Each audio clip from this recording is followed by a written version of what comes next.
So I think it's important to put this myth to rest because not only can we measure the effectiveness of digital marketing, but we can also do so with a level of detail and accuracy that was totally unimaginable just a few years ago. And it's getting better and better with every day. So I think it's super important to understand the power of measuring your results with digital marketing. I'm Sylvie Garibaldi, founder and CEO of a well-established marketing training and done-for-you services company, tailored specifically for the modern legal and financial professional worldwide. While it's taken some trial and error to figure out which methods get the best results for professionals who are looking to grow their practices, fast forward to today, my team and I have nailed down and perfected a process that has helped so many of our clients consistently achieve outstanding results and create a legacy for their practices. I created the Serve First, Sell Later marketing podcast to give you simple, actionable, non-salesy, and results-driven marketing to grow your legal or financial practice like so many of our clients have. If you're a lawyer, mediator, financial, or divorce professional who is looking to become highly visible and wants to create a practice that makes an impact, then you're in the right place. Let's dive in. Hello, everyone, and welcome back to episode 45 of the Serve First, Sell Later marketing podcast. And today we're going to be tackling a topic that's not just crucial for your online presence, but it directly impacts your bottom line. So it's so easy to get caught up in misconceptions about online marketing, and you've probably heard many of them from your colleagues, such as social media isn't for serious professionals, or maybe my website is enough for my online presence. There are so many of these myths, and a lot of them are outdated, and they could seriously limit your practice's growth potential and, more importantly, your revenue. So, in today's episode, we're going to debunk some of the top digital marketing myths that are prevalent in both the legal and financial industries. And I'm very passionate about talking about this because I believe that if we can dispel these myths, what we're actually doing is we're opening the doors to new client acquisition strategies that can significantly boost your income. So, why is this so important? And simply because these myths aren't just inaccurate. As I mentioned, they're potentially costing you revenue. So, every time you subscribe to one of these misconceptions, what you're actually doing is you're missing out on valuable opportunities to connect with clients, enhance your reputation, and ultimately increase your revenue. So, I'm going to separate fact from fiction and really provide you with a clear understanding of what truly works in digital marketing for professionals and how it can translate into real financial growth for your practice. So let's dive right in here. I want to address a common misconception, and that's really the idea that digital marketing is a one-time effort. A one-time effort. So think of digital marketing really like maintaining a professional practice. I think that's really, really important. So many professionals believe that once they've set up a website or created a social media profile, their digital marketing work is done. And unfortunately, this couldn't be further from the truth because you really need to think of digital marketing like maintaining a professional practice, right? You wouldn't expect to open your doors one day and then never make any changes. So the same principles apply to your online presence. So here's the reality. Digital marketing requires ongoing effort and adjustment. It's not a one-time thing. And so the online landscape is constantly evolving. And so your marketing strategies need to evolve with it. So, search engines regularly update their algorithms, affecting how your website ranks in search results. Social media platforms are frequently changing their features and how content is displayed. If you're not keeping up, you're likely falling behind your competitors. So that's an important point there. You really need to think about how this is an ongoing effort, that your marketing is evolving and is an ongoing effort. That insightful blog post about a legal recent development, it might be outdated in a matter of months. And so your service page should reflect any changes in your practice. And your social media presence, well, that still needs consistent attention to really remain relevant and engaging. And so it's super important that your social media presence continues to evolve. So I think it's also not just about keeping things current. So, continuous monitoring and analysis are really important for success. So, you also need to understand what's working and what isn't.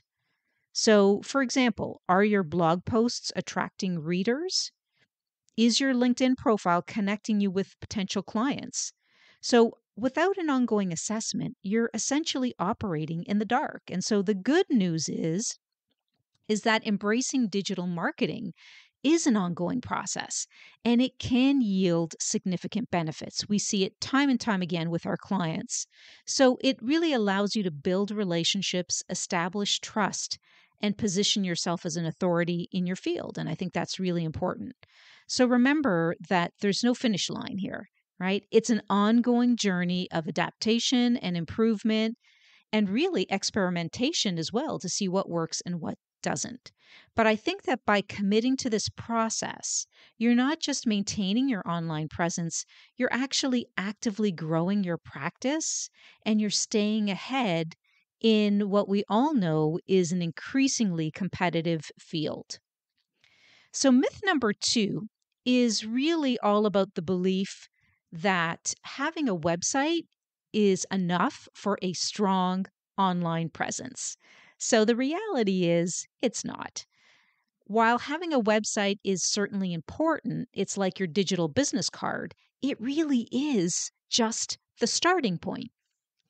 Because in today's online world, just having a website isn't enough to stand out and attract clients. And I think a lot of professionals recognize that. So think of it this way: if your website is your law office, what about all the other places potential clients might look for you? So this could include online reviews, legal directories, your presence on social media. So these platforms play a critical role in how people perceive your practice, and that can significantly influence their decision to reach out. So remember, consistency is key. And let's not overlook content marketing. As I mentioned, blogs, videos, even podcasts, these aren't just extras.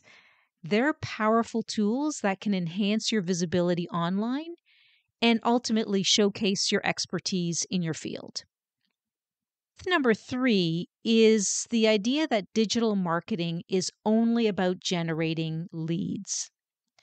Now, don't get me wrong, lead generation is important, but if that's all you're focusing on, then you're missing out on a whole host of opportunities. So, what do I mean by this? Many professionals view digital marketing as a simple equation, right? Marketing efforts go in, leads come out. And I don't believe that that's the full story. So, first, we need to address brand awareness. And in the professional services world, your reputation is everything. I think we all agree to that in professional services, your reputation plays a key role. In digital marketing, it isn't just about finding new clients.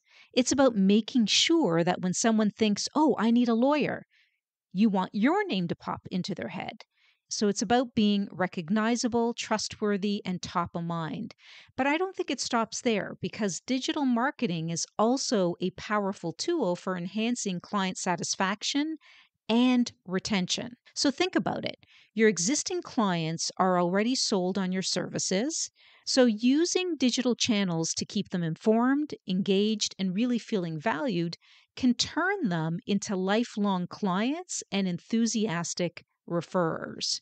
So that is something that is missed a lot. I want you to let that sink in for a moment. It can be a very, very powerful tool to create more sticky relationships with your clients. Now, let me address what I think is the elephant in the room, and that is online reputation management. So, in the legal and financial spheres, your reputation isn't just about what you say about yourself, it's what Google says about you. So, digital marketing plays a critical role in shaping and maintaining your online image because it's about showcasing your expertise, addressing negative feedback professionally, and really ensuring that when potential clients research you, they like what they see. Okay.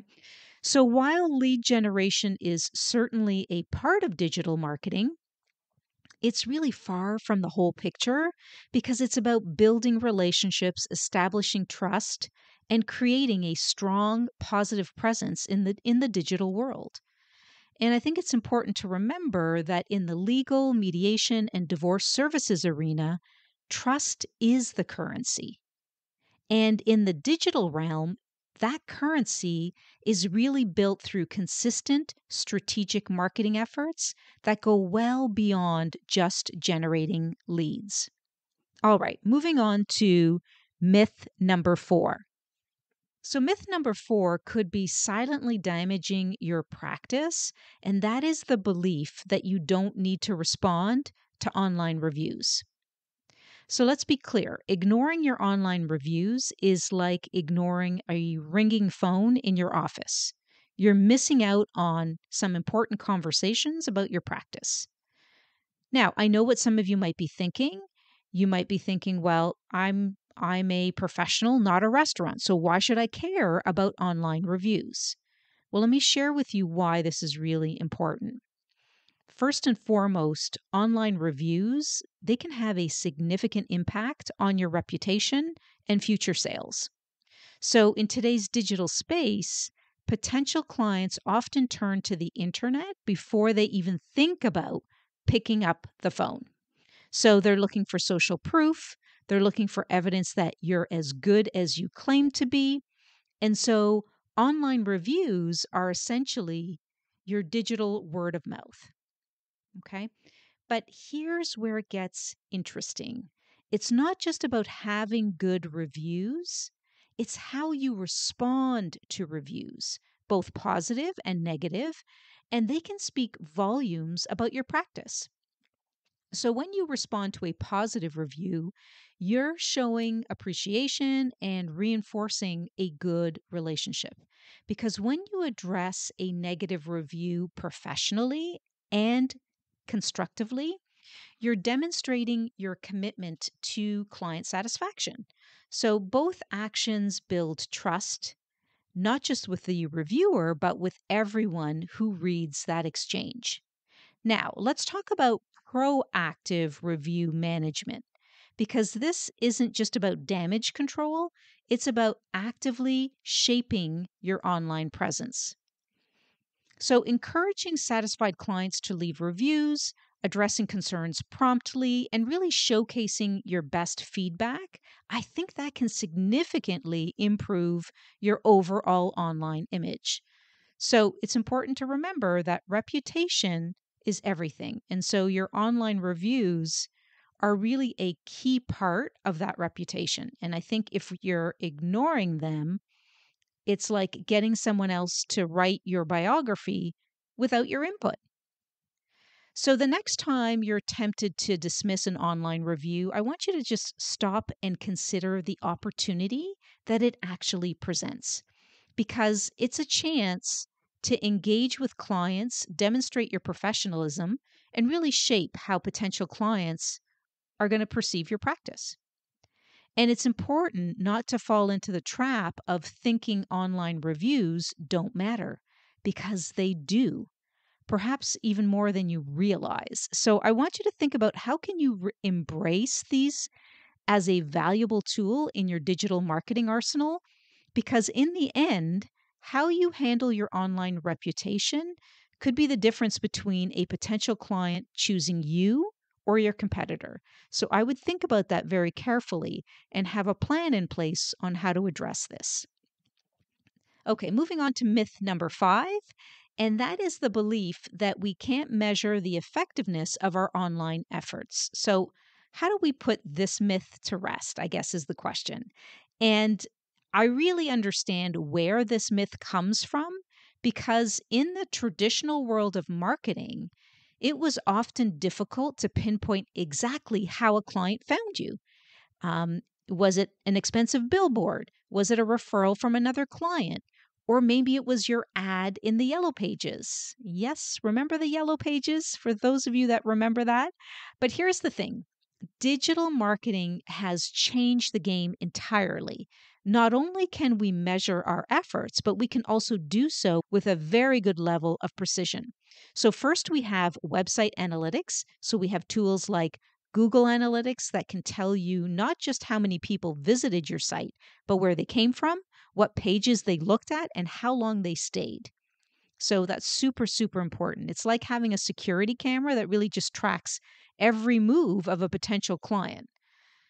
Then there's social media engagement. So if we look at every like, every share, every comment, those are all trackable, right? And when we do social media management for our clients, we do all the analytics and we're tracking all of this so that we can give our clients some real numbers to assess how successful the campaign is for them.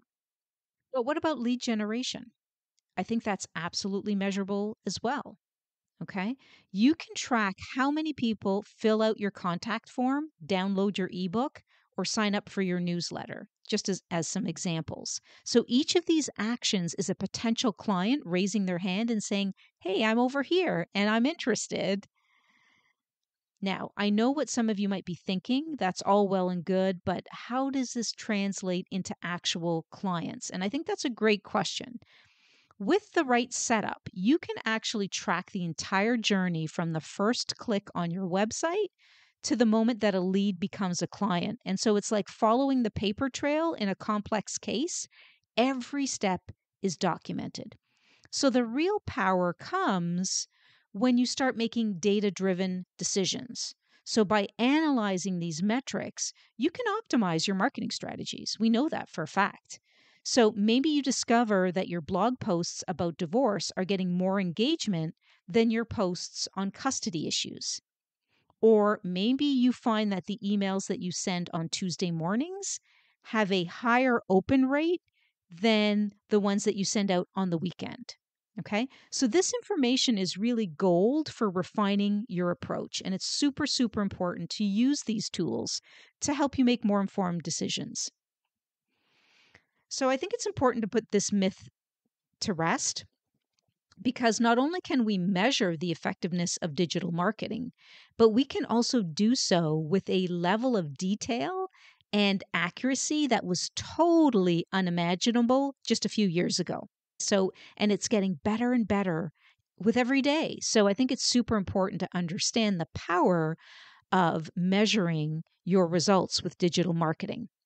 And I think digital marketing really tells the story of your marketing efforts, and it helps you make informed decisions that can really ultimately lead to a more successful practice. So I think the next time somebody tells you, "Hey, that digital marketing stuff can't be measured," you'll know better, right? You'll know better that in today's world, if you're not measuring, you're not marketing effectively. Okay, moving on to myth number 6.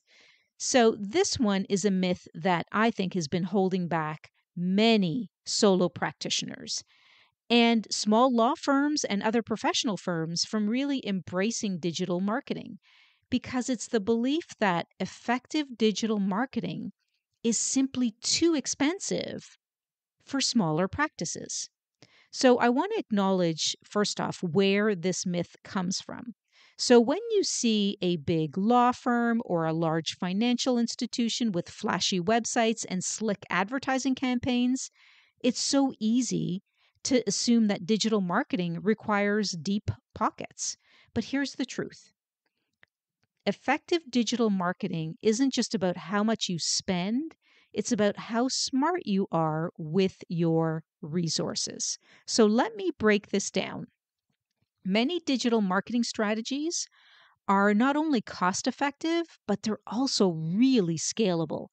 And this means that you can start small and grow your efforts as your practice expands. So, take content marketing, for example. Creating valuable content for your website or blog, it doesn't require a big budget. It just requires your expertise, something you already have an abundance in, but you're also sharing your knowledge through blog posts, articles, or even short videos, and you can attract potential clients without even spending a dime on advertising. Okay. Social media, another powerful tool that doesn't have to break the bank. So, platforms like LinkedIn, Facebook, Instagram, Twitter, YouTube, they're all free to use. And so the investment here is your time and your effort in creating engaging posts and interacting with your audience. Okay, now let's talk about paid advertising.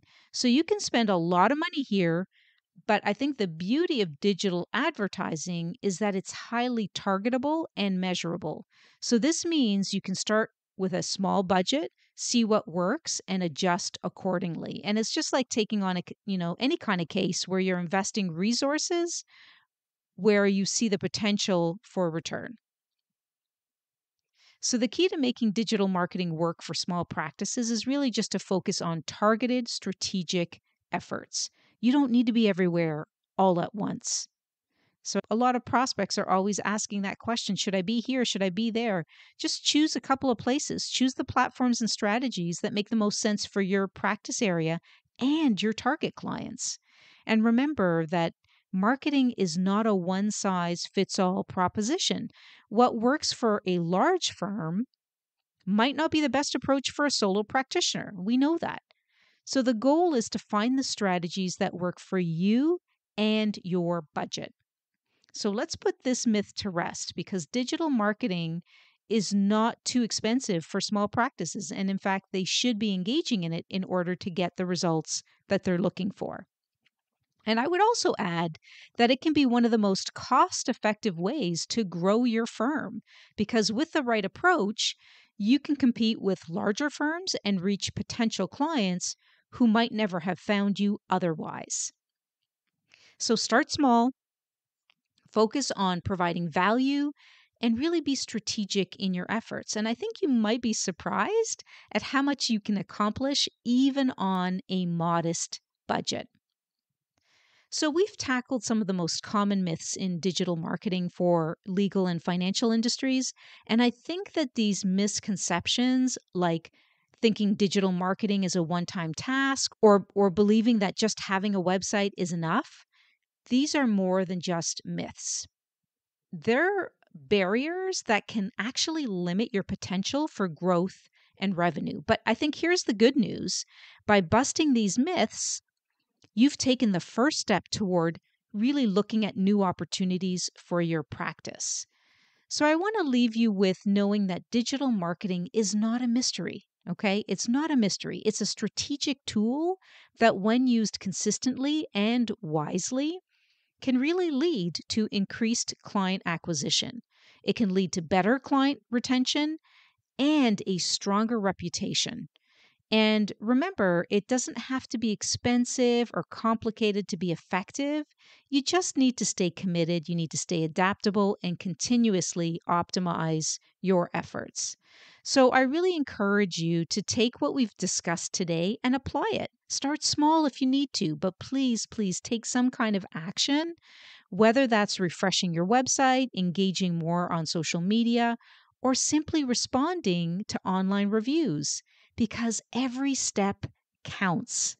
You've got this. Thank you for tuning in today. And if you found today's content valuable, make sure to subscribe to our podcast so you never miss an episode.